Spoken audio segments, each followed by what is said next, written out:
திருவருட்பிரகாச வள்ளலார் திருவருட்பா அருட்பெரும் ஜோதி அகவல் எண் 174. சிகரமும் வகரமும் சேர்தனி உகரமும் அகரமும் ஆகிய அருட்பெரும் ஜோதி. எங்கெங்கிருந்து உயிர்கள் எதை எதை வேண்டினாலும் அங்கங்கிருந்து அருளுமாறு முன்வரியில் இறைவனை குறிப்பிட்டார்.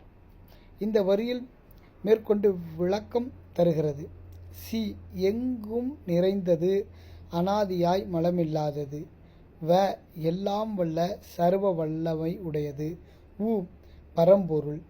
அ ஜீவன். சி வ உ அ இதுதான் எங்கும் நிறைந்ததையும் அனாதியாய் மலமில்லாததையும் எல்லாம் வல்லதையும் சர்வ வல்லவை உடையதையும் ஒப்பற்ற பரம்பொருளையும் ஜீவனாகிய விளங்குகின்ற அருட்பெருஞ்சோதி ஆண்டவரே என்று குறிப்பிடுகிறார். சி வ என்பதன் பொருள் திருவருட்பா உரைநடையில் நம் பெருமானார் அருளியது. உ என்பது பரம்பொருள். அ என்பது ஜீவன் என்பதற்கு ஆதாரம். அகரம் உயிரே, உகாரம் பரமே. மகாரம் மலமாய் வரு முப்பத்தில் சிகரம் உபயம், வகரம் வடிவமாய், அகாரம் உயிரென்றும் அருளுகிறார்.